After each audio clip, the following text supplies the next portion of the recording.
นทร์นะพี่น้องนาห้องของจันทร์เนาะนาห้องของจะฝนตกแห้งอะดีฝนกำลังมาแล้วนี่ยกขึ้นแผ่นไปได้แต่ว่าฝนกำลังมาบรรยากาศดีแห้งมีสิเป็นตอนแรกเลยพี่น้องตอนแรกเนาะเพราะว่า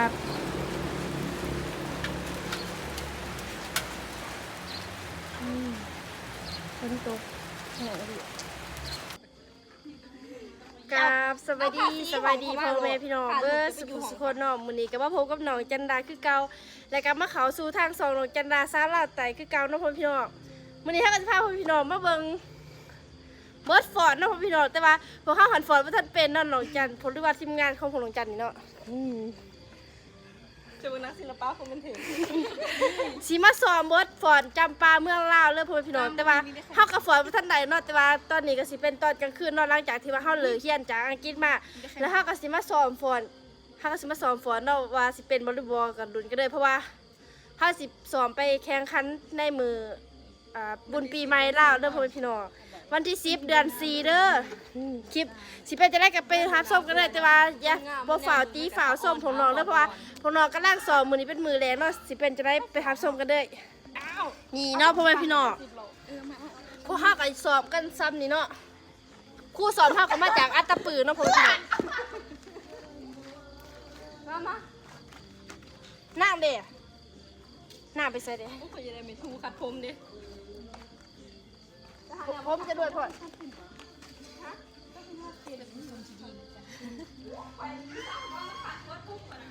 มื้อนี้ก็บุญเนาะพ่อแม่พี่น้องบุญบาทยังบ่ไผหูบุญบาทปากแจงบ่พ่อแม่พี่น้องวงเทพรไซโลดว่าพวกเฮาหันบ่ได้ไปเนาะเพราะว่าที่จริงพวกเฮาก็บ่ได้ค่อยมักไปบุญปานใดหรอกเนาะพ่อแม่พี่น้องพวกเฮาก็มาสอบพวก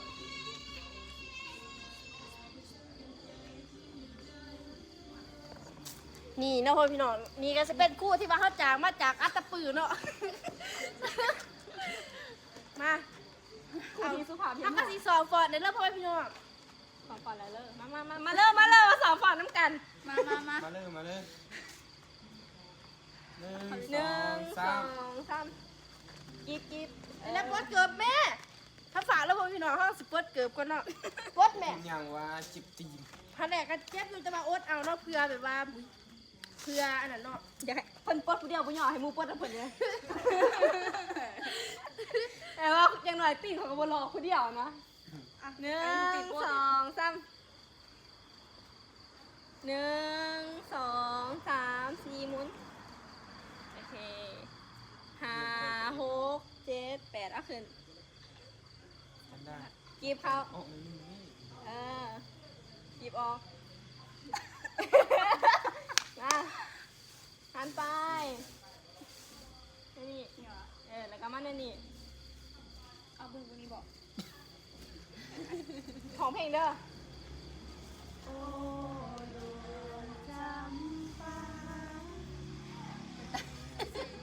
เอาหน้าลงมาจะด้วยพ่อจำปาหน้าอีกจะเบิกอ่ะหน้ากันหน้าลุกขึ้นเวลาสมชิป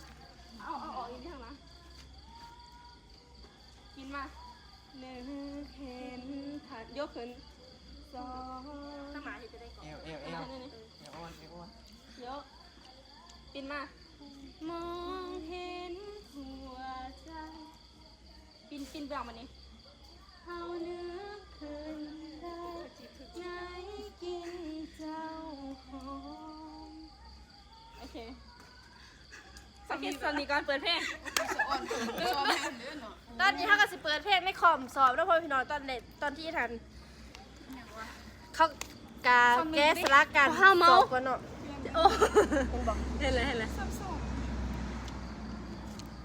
ฮัททองคำเปิดเพลงใครเนี่ย เกิดจานเรา จันดา เห็นยัง ทรงเหมือนสุด อันจันดามาความมืด ๆทรงมือ อ่ะ ตัวใด ไม่ใช่ไอ้กล ตัวทมิดดี ทรงมือสุด เอาเมา เฮ้ยบอกถ้าเมาคือข่อยนะ ยันซีเมาส์แม่ กระยามันอยู่หันเลยป้า มาเปิดกันหันสิมาอะไร ประจำที่1 2 3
บ่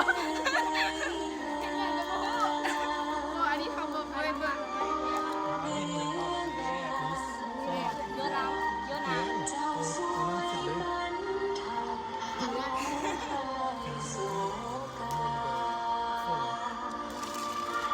สิประมาณนี้เนาะพ่อพี่น้อง นั่นน่ะส้มกูเลยวะ กินไหมครับ อันนี้หมักมาอันนี้นะกินได้เหรอ วงมอง อุ้ยหมักเมา นี่ฮักกับฝอนว่าท่านเป็นน้ำหนักว่าฮักกระสอบมือแดงบัดฝอนเป็นตัวจริงทันอาจจะมีซ้อมบทฝอนนะพ่อพี่น้องแต่ว่าของอื่นก็สิมีหลายบทฝอนอยู่เนาะนี่เนาะ เลย นี่ หมักเมาแหละอันนี้นะ สมมุติสวัสดิ์เป็นน้องมาเมา ไปตีบ จนมืดแล้ว เขาจะว่ามะนาวไฟ ไป เห็ดกิน ไป นี่ ข้าว เนาะ ขึ้นมาเอ้าจะเป็นของทีนะ แต่ว่ามือนี้ก็สิพ่อซ้ำนี้ก่อนเนาะและมืออื่นน้องจันสิมาอัดคลิปให้พ่อพี่น้องมืออีเนาะแต่ว่าสิต่อกับคลิปนี้ด้วยเนาะนี่เนาะพ่อพี่น้องหลังจากที่ว่าเฮาเรียนไปชั่วโมงหนึงเดี๋ยวอาจารย์รักหลายพวกเฮามาสอบอีกชั่วโมงหนึงพอดี พอดีอาจารย์ให้เวลาเขาพวกเฮาสอบชั่วโมงหนึงเนาะพ่อพี่น้องนี่มีเฮาก็สอบอยู่มีผู้ชายอาจารย์ให้ผู้ชายฟ้อนนำเนาะแต่ว่าเขาจะบ่ฟ้อนนะพ่อพี่น้องเขาจะมานั่งเล่นเกมซื้อเบิ่ง รีบมาคุมของแม่ของลิ้นอยู่นี่นะ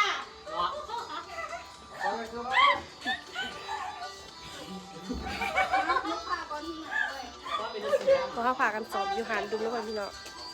ส่วนคนที่ว่าบ่ได้สอบกันอยู่ห้องแต่ว่าบ่ได้เรียนเนาะเพราะว่าอาจารย์ให้เวลามาสอบบรรยากาศ ดูนะเราจะทำให้ดู นำไปใช้ ดูแล้วจำแล้วนำไปใส่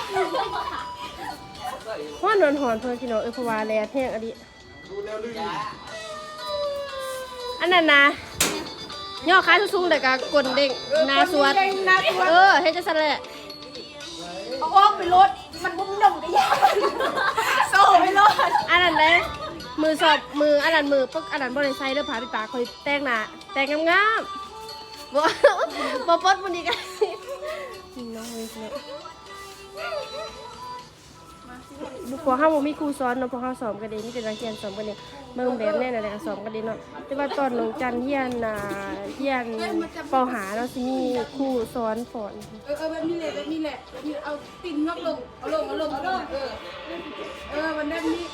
ไปโซ่ นี่เนาะพ่อแม่พี่น้องแบบว่าเฮาก็เรียนอังกฤษอยู่เนาะที่ว่าบ่ทันได้เลิก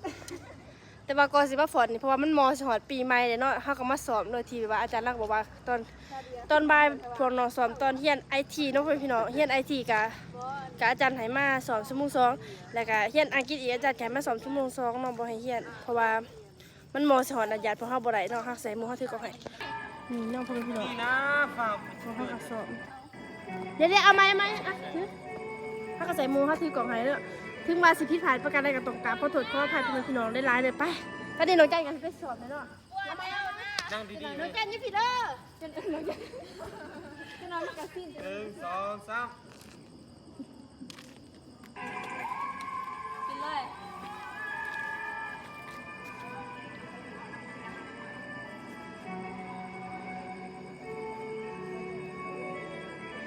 เอ้าว่าเป็นยังไม่ทาบาทปะเอาหลบค่ะ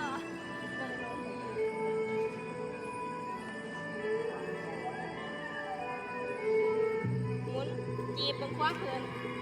ไม่ลืมทายกี้เมื่อกี้ ยกก็ติ่นเดี๋ยวเอามือก่อนแม่ไงเอามือก่อนแม่ เอามือก่อน เข้ากระหาสอบใน ติ่นได้อยู่2 ชั่วโมง ถ้าสอบ2ชั่วโมงแต่ว่าเข้ากระหาสอบในท่าเปิดโตเนาะท่าเปิดโตแฟน นะมือเด้อมือแล้วนี่แล้วก็ม้วนออกแล้วก็ม้วนขาวเนี่ยนี่ก็คือ แต่ว่าเขาไม่จะถอยหน่อยแบบนี้เนาะ บอกคอยเนี่ยนี่เอาแล้วก็โยนลงโยนเนี่ยนี่ ใส่ย่อใส่ย่อ ไปได้ป่ะได้ไหมเอาไหมเอาไหมเดี๋ยวเด้อไปอย่างนี้เลยเอาไปถ่ายกันเอาไปเอาไปเอาไปเลย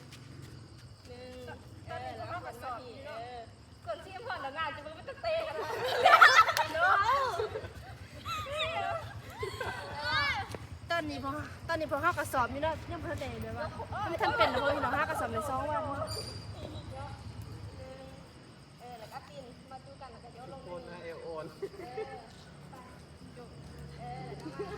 เลี้ยงพรมาเป็นประเภทเราดีก็เตะจะเคือเอาพวกมันเป็นเคือจะเคือยูกันไม่เคือตีสามน่าจะเป็น3นี่นี่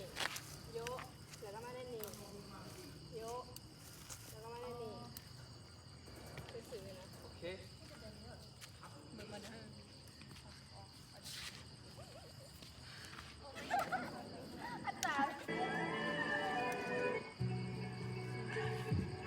บาทที่2เลย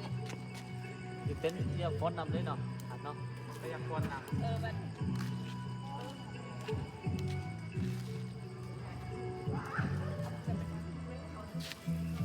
มองทาโยนี่ดูคนนี้นะ เจ็บตีน บนเจ็บมันโยเป็นกับบนเจ็บแต่ว่าตีนอันบางๆมันคอยบาดที่ดินไป แล้ แล้ว ว ก็เต้นเต้นเบิ้ลเพลงเขาเบิ้ล บนจืดเอาไปอีกไปจืด จะว่าพอๆ